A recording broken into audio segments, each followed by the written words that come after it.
everyone, welcome to Tathastu and a very welcome to our daily editorial and news analysis which is being presented by me. My name is Khushbu. Let's get started with today's analysis. First of all, we will check out the table of contents. So specifically, we are going to cover two topics and you can say three topics basically. So the very first one which we are going to cover is the problem which has actually risen over there in China. China में जो है issue चल रहा है pneumonia से related, बच्चों से related, वो कवर करेंगे. एंड इसके वजह से सेंटर ने क्या एडवाइजरी लागू करी है वो चीज़ हम यहाँ पे कवर करेंगे.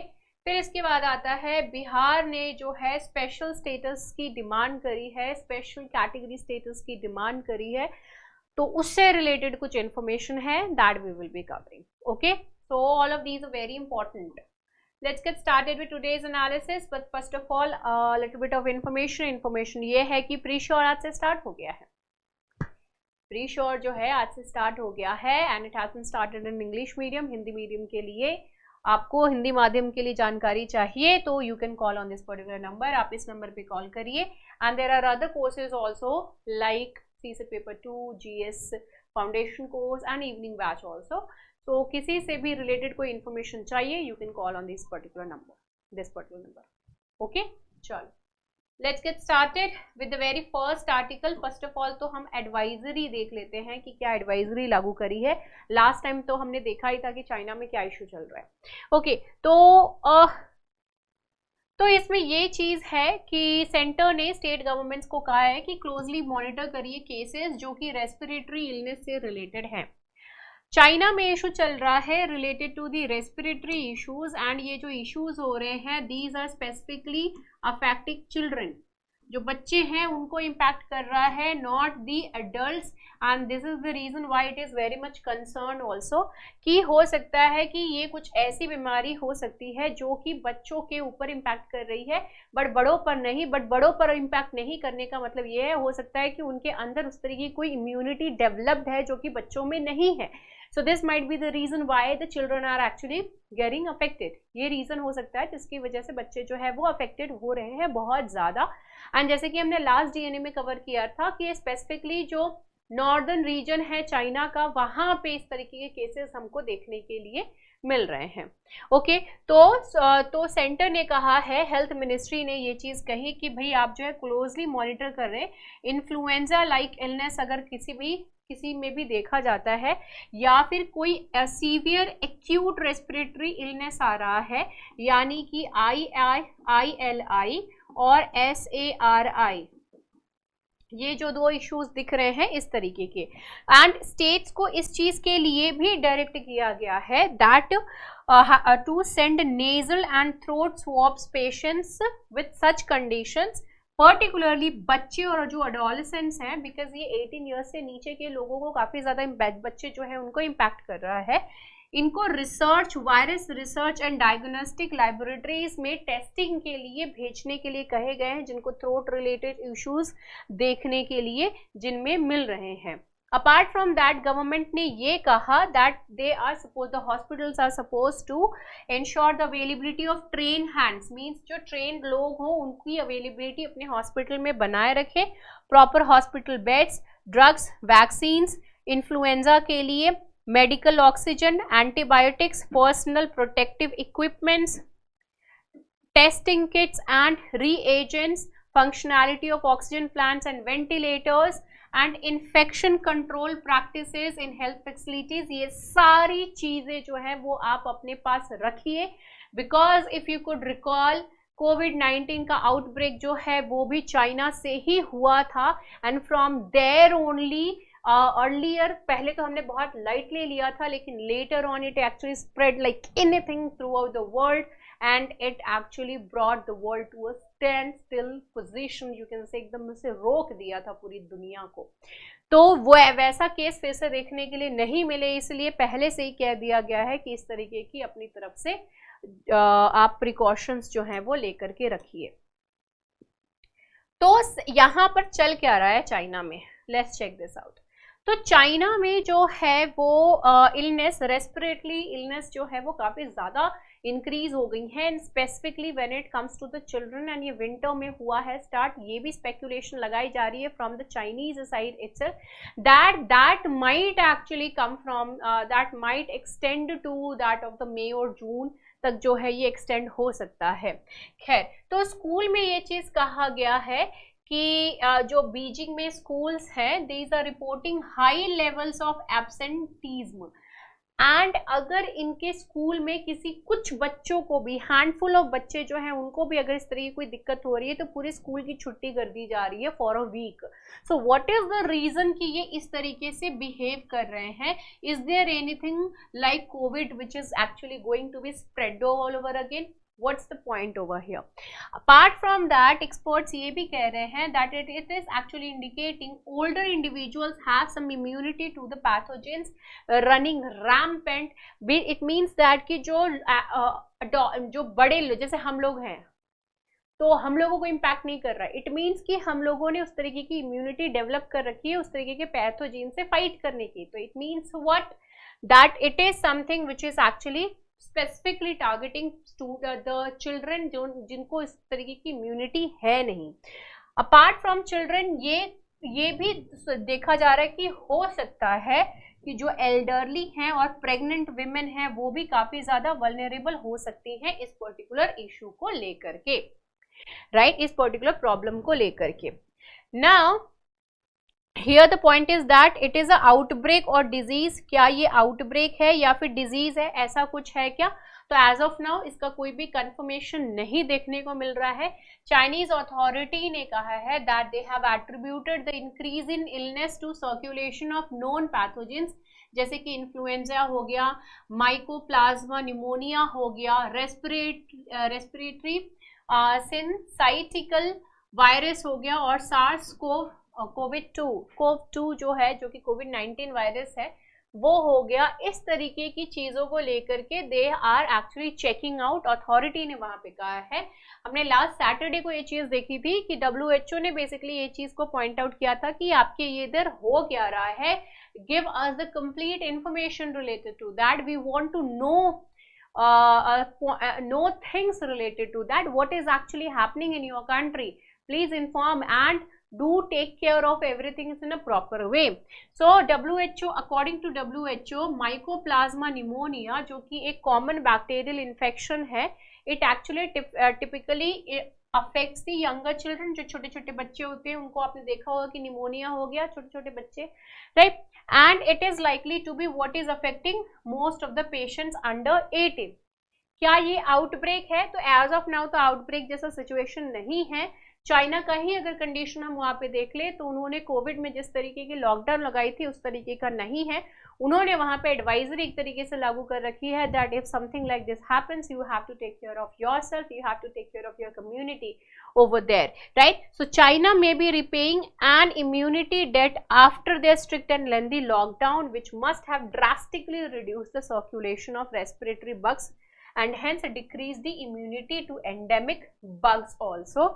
And ये लॉकडाउन इनकी बहुत लंबी चली थी जिसकी वजह से इस तरीके का इशू जो है वो जनरेट हुआ हो सकता है। That might be the reason over here. How are authorities dealing with the outbreak? Authorities किस तरीके से ये outbreak को डील कर रही हैं? तो as of now they have stopped reintroducing COVID-19 era restrictions. इन्होंने as of now इस तरीके के नहीं कहा है, बस लोगों को कहा गया है कि आप अपनी तरफ से vigilant रहिए and take preemptive actions measures also.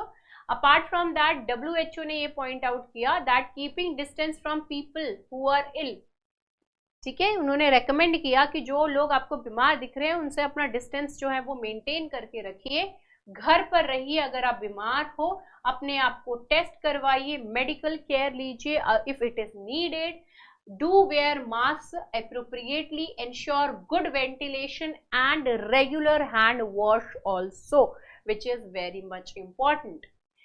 Next point is that क्या it is likely that it would actually get better soon. So as of now it is not the kind of thing which is being seen. तो China में ये कह रहे हैं, Chinese authorities ने कहा it is actually going to peak winter and in spring also with mycoplasma pneumoniae continuing to be high in some areas in the future. This is what they have they are saying कि इस तरह की कोई चीज जो है वो actually हो सकती है। आउटब्रेक हो रखा है इंडिया में, तो एज ऑफ नाउ ऐसा कुछ भी नहीं है।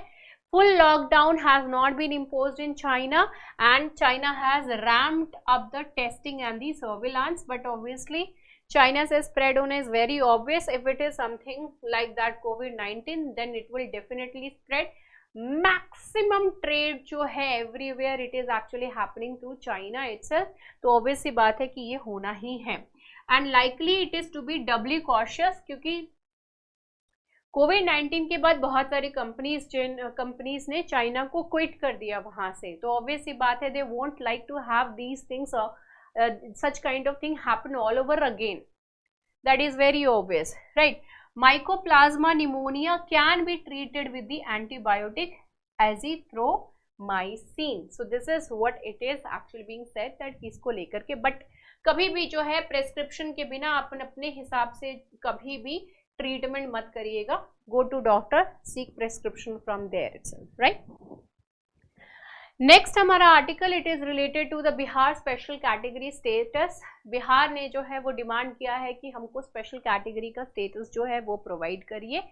क्यों? बिकॉज यहाँ पे बहुत सारे लोग जो हैं वो पुअर हैं, रफली अराउंड 94 लाख पीपल, सो 94 लाख पीपल जो है वो पुअर हैं, एंड कोई स्टेट जो कि इतनी ज्यादा पुअर हो, इतना ज्यादा बुरा हाल है, so the centre has to help, centre ought to, they have to, they should actually help.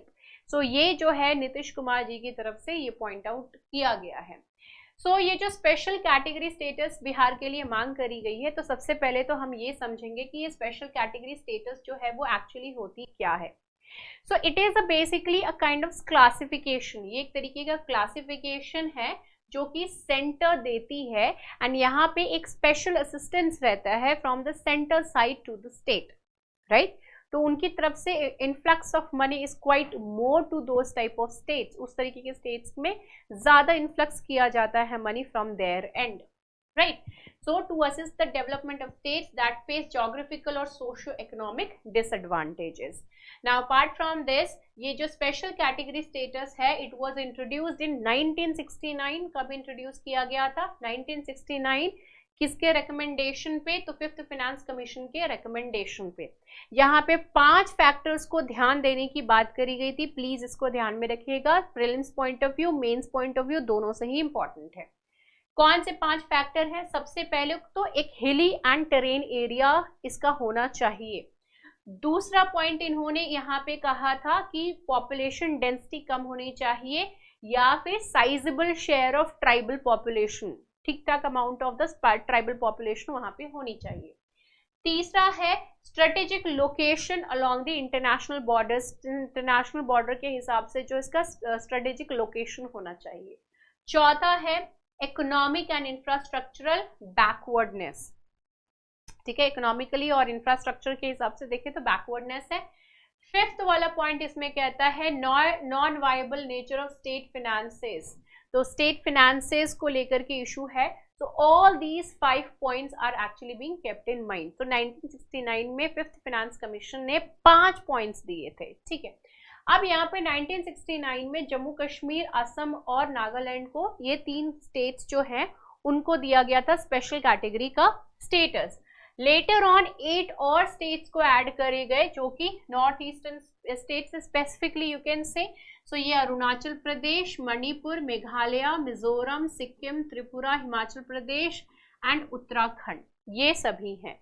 अब इसके अलावा ये सभी को जो है स्पेशल कैटेगरी स्टेट का जो है स्टेटस दिया गया था through the national council development, national development council. Benefits इसके साथ क्या क्या अटैच्ड है? तो यहाँ पर जो स्टेट्स को ये कैटेगरी का स्पेशल स्टेटस की कैटेगरी में इन्वॉल्व किया जाता है, they use to receive grants under the Gadgil Mukherjee formula.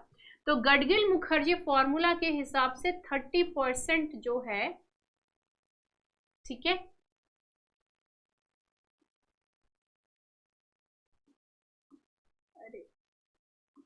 ठीक है, सो 30% जो टोटल सेंट्रल असिस्टेंस का 30% जो है वो इन स्टेट्स को जाएगा, ये बोला गया।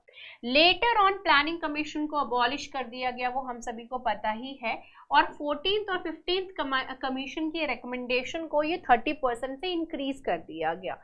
लेटर ऑन ये जो है ये 32% हुआ, और उसके बाद फर्दर इंक्रीज करके जो है ये 41% जो है इसको कर दिया गया। ठीक है, लेटर ऑन इंक्रीज करके इसको 41% कर दिया गया। Right, centre state funding of centrally sponsored scheme is divided in the ratio of 90:10। Centrally sponsored scheme उसमें 90:10 में रहती है ये सारे स्टेट्स को, एंड अपार्ट फ्रॉम दैट जो दूसरे स्टेट्स होते हैं उनको 60:40 में ही जो है वो मोड में इनको एक तरीके से फाइनेंशियल हेल्प जो है वो मिलती है। बहुत सारे दूसरे इंसेंटिव्स भी जो हैं वो स्पेशल कैटेगरी स्टेटस जिनको मिला रहता है उनको दिए जाते हैं। इंसेंटिव्स काफी सारे मिलते हैं, कंसेशन मिलता है इनको कस्टम्स और एक्साइज ड्यूटी में, इनकम टैक्स रेट्स में, कॉर्पोरेट टैक्स रेट्स में। एंड ये सारी चीज़ें से क्या होता है कि नए नए इन्वेस्टमेंट आती हैं, नई नई इंडस्ट्रीज फैक्ट्रीज जो है वो सेटअप होती हैं, ये सारे कंसेशन की वजह से। अब बिहार जो है वो स्पेशल कैटेगरी स्टेटस की डिमांड ये क्यों कर रहा है, तो ये पॉइंट आउट कर रहे हैं। अभी रिसेंटली आपने जो देखा ही होगा, जो बिहार सर्वे कंडक्ट कराया गया था recently, which it was conducted, poverty और बैकवर्डनेस जो है ये दोनों ही चीजें खुल करके सामने आई थी। एंड स्टेट ने कहा है कि we actually lack the natural resources, continuous supply of water for irrigation, regular floods in the northern region, and apart from that severe droughts in the southern part of the state। तो कहीं पे ढेर सारा पानी है, flood आ जा रहा है, साउथ में जो है ढेर सारा, मतलब बिहार के ही साउथ में जो है वो ड्रॉट पड़ जा रहा है, नेचुरल रिसोर्सेज की कमी है, कंटिन्यूस सप्लाई नहीं है इरिगेशन के लिए, ढेर सारे हमारे इधर जो गरीब लोग हैं, बाइफोकेशन की अगर हम बात करें तो झारखंड और बिहार और झारखंड कभी साथ में हुआ करते थे, फिर इसको डिवाइड कर दिया गया, जिसके बाद जो है मेजर इंडस्ट्रीज जो है वो कहाँ चली गई, झारखंड में चले गए सारे के सारे। तो एम्प्लॉयमेंट क्रिएशन का जो पॉइंट था वो भी यहाँ से इनके हाथ से निकल गया, इन्वेस्टमेंट का जो अपॉर्चुनिटीज थे वो भी चले गए। एंड यहाँ पे कहा जा रहा है कि जो पर कैपिटा इनकम की बात करें, पर कैपिटा जीडीपी की बात करें तो वो 54,000 रुपीज है यहाँ पर। एंड बिहार इसके हिसाब से देखे तो ये पुअरेस्ट स्टेट की कैटेगरी में आता है। ठीक है, स्टेट मिनिस्टर ने कहा, सीएम नीतीश कुमार ने कहा कि भाई हमारे इधर 94 लाख लोग जो हैं वो काफी ज्यादा पुअर है, एंड ग्रांट्स की अगर ये हमको ग्रांट मिल जाता है तो 2.5 लाख करोड़ रुपए की जो है हमको रिक्वायरमेंट रहेगी वेलफेयर स्कीम्स जो है उसको रन करने के लिए फॉर नेक्स्ट 5 ईयर्स।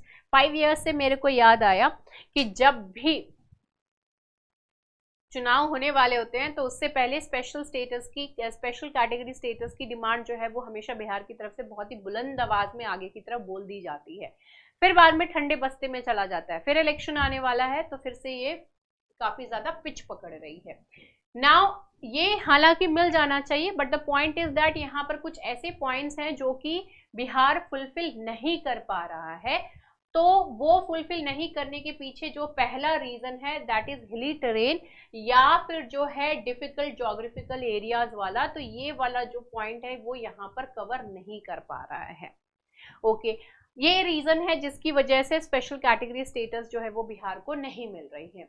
बाइफिकेशन के हिसाब से अगर हम देखें तो आंध्र प्रदेश जो है वो भी जब इनसे तेलंगाना अलग हुआ और हैदराबाद कैपिटल जो है वो तेलंगाना को दे दिया गया, तो तब से Andhra Pradesh is also demanding कि हमको भी स्पेशल कैटेगरी स्टेटस में डाला जाए, बिकॉज हैदराबाद से अच्छा खासा रेवेन्यू आता था and that we have lost, so for this reason they want this thing. Odisha ने भी स्पेशल कैटेगरी स्टेटस की जो है डिमांड करी है, and that is because of the vulnerability when it comes to the natural calamities, जैसे कि cyclones every then and now जो है वो हिट करता है ओडिशा में, एंड बहुत ही बड़ा ह्यूज ट्राइबल पॉपुलेशन है which is nearly 22% of the population, so this is the reason why Odisha is also demanding this thing. 14th finance commission की रिपोर्ट के हिसाब से इन्होंने रिकमेंडेशन दिया था to the state that to the center that no state be accorded the special category status has repeatedly denied their demands. They haven't done that. Now एक report की यहाँ पे इन्होंने जिक्र करी है, एंड वो जिक्र क्या किस चीज का किया गया है, that is the Raghuram Rajan committee. 2013 में रघुराम राजन कमेटी ने कहा गया था कि हमको लीस्ट डेवलप्ड कैटेगरी का एक कैटेगरी जो है वो डेवलप करने की जरूरत है, एंड एक नए मेथडोलॉजी जो कि मल्टी डायमेंशनल इंडेक्स के हिसाब से हम इस तरीके की काम करें जिससे कि फंडिंग प्रॉपर तरीके से we could provide to the states like that of Bihar, so that वो भी डेवलप करे। Every then and now people laugh at the people who belong to Bihar कि वो यहाँ पे आके काम कर रहे तो वहां पे आके काम कर रहे, बिकॉज दैट इज देयर मजबूरी। नो वन अंडरस्टैंड्स कि वो उनकी मजबूरी है, क्योंकि उस तरीके की मतलब किसी भी तरीके की job opportunities it is not available in Bihar. So that is the reason why the people are leave choosing, they have to not, that is not the choice, they have to move from there place to a different place. So that is the problem over here, and this is what we can see. So यहाँ पे कहा इन्होंने कि इस चीज को tap रखने के लिए we have to actually do this thing, right? So this is it related to today's analysis. I hope you people enjoyed. See you in the next video. Bye bye, take care and have a great time. Good night. Jai Hind.